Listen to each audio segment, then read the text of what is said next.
Once upon a midnight dreary, while I pondered weak and weary over many a quaint and curious volumes of forgotten lore, while I nodded, nearly napping, suddenly there came a tapping, as of someone gently rapping at my chamber door. "'Tis some visitor," I muttered, tapping at my chamber door. Only this and nothing more. Ah, distinctly I remember it was in the bleak December, and each separate dying ember wrought its ghost upon the floor. Eagerly I wished the morrow, vainly I had sought to borrow from my books surcease of sorrow, sorrow for the lost Lenore, for the rare and radiant maiden whom the angels named Lenore, nameless here forevermore. And the silken, sad, uncertain rustling of each purple curtain thrilled me, filled me with fantastic terrors never felt before, so that now, to still the beating of my heart, I stood repeating, "Some late visitor entering entrance at my chamber door, that it is, and nothing more." Presently my soul grew stronger, hesitating then no longer. "Sir," said I, "or madam, truly your forgiveness I implore, but the fact is I was napping, and so gently you came rapping, and so faintly you came tapping at my chamber door, that I scarce was sure I heard you." Here I opened wide the door. Darkness there, and nothing more. Deep into that darkness peering, long I stood there wondering, fearing, doubting, dreaming dreams no mortal dare dream before. But the silence was unbroken, and the darkness gave no token, and the only word there spoken was the whispered word, "Lenore." This I whispered, and an echo murmured back the word, "Lenore." Merely this, and nothing more. Back into the chamber turning, all my soul within me burning, soon again I heard a tapping somewhat louder than before. "Surely," said I, "surely that is something at my window lattice. Let me see then what thereat is, and this mystery explore. Let my heart be still a moment and this mystery explore. This the wind and nothing more." Open here I flung the shutter, when, with many a flirt and flutter, in there stepped a stately raven of the saintly days of yore. Not the least obedience made he, not a minute stopped or stayed he, but with mien of lord or lady, perched above my chamber door, perched upon a bust of Pallas just above my chamber door, perched and sat, and nothing more. Then this ebony bird beguiling my sad fancy into smiling, by the grave and stern decorum of the continents it wore. "Though thy crest be shorn and shaven, thou," I said, "art sure no craven, ghastly grim and ancient raven, wandering from the nightly shore. Tell me what thy lordly name is on the night's plutonium shore." Quoth the raven, "Nevermore." Much I marveled this ungainly fowl to hear discourse so plainly, though its answer little meaning, little relevancy bore, for we cannot help agreeing that no living human being, bird or beast above this sculptured bust above his chamber door, with such a name as Nevermore.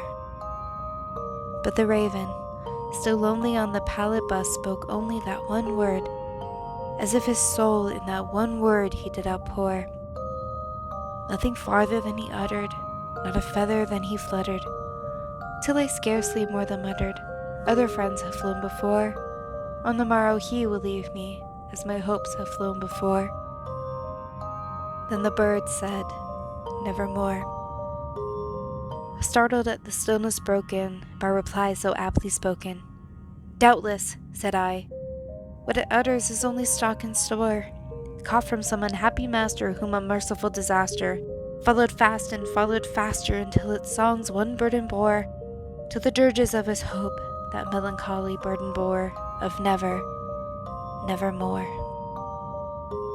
But the raven still beguiling my sad fancy into smiling, straight I wheeled a cushioned seat in front of bird and bust and door.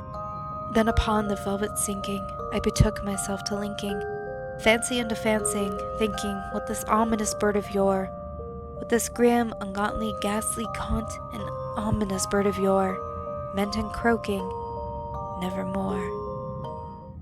This I sat engaged in guessing, but no syllable expressing, to the fowl whose fiery eyes now burned into my bosom's core.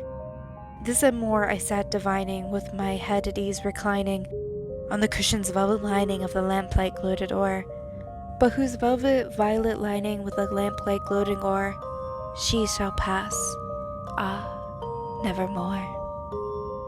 Then methought the air grew denser, perfumed by an unseen censer, swung by seraphim whose footfalls tinkled on the tufted floor. Wretch, I cried, thy God hath lent thee, thy angels he hath sent thee, respite and nepenthe from thy memories of Lenore. Quaff, quaff this kind nepenthe and forget this lost Lenore. Quoth the raven, nevermore. Prophet, said I, thing of evil, prophet still if bird or devil, whether tempest sent, or whether tempest tossed thee here ashore, desolate yet all undaunted, on this desert land enchanted, on this home by horror haunted. Tell me truly, I implore, is there a balm in Gilead? Tell me, I implore. Quoth the raven, nevermore. Prophet, said I, thing of evil, prophet still if bird or devil, by that heaven that bends above us, by that God we both adore. Tell the soul if sorrow laden, if within that distant Eden it shall clasp a Satan maiden whom the angels name Lenore, clasp a rare and radiant maiden whom the angels name Lenore. Quoth the raven, nevermore. Be that word our sign of pardon, bird or fiend, I shrieked upstarting. Get thee back to the tempest and the next Plutonian shore.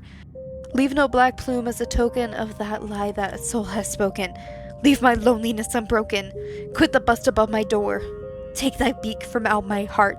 Take thy form from off my door. Quoth the raven, nevermore. And that raven, never flitting, still is sitting on the pallid bust of Pallas just above my chamber door. And his eyes have the seeming of a demon's that is dreaming, and the lamplight o'er him streaming throws his shadows on the floor. And my soul from out that shadow that lies floating on the floor shall be lifted nevermore. Thank you so much for watching the video, everyone. If you like what you heard, please make sure to like, share, and subscribe, and also ring the bell for notifications for new videos. Have a great day, and sweet screams.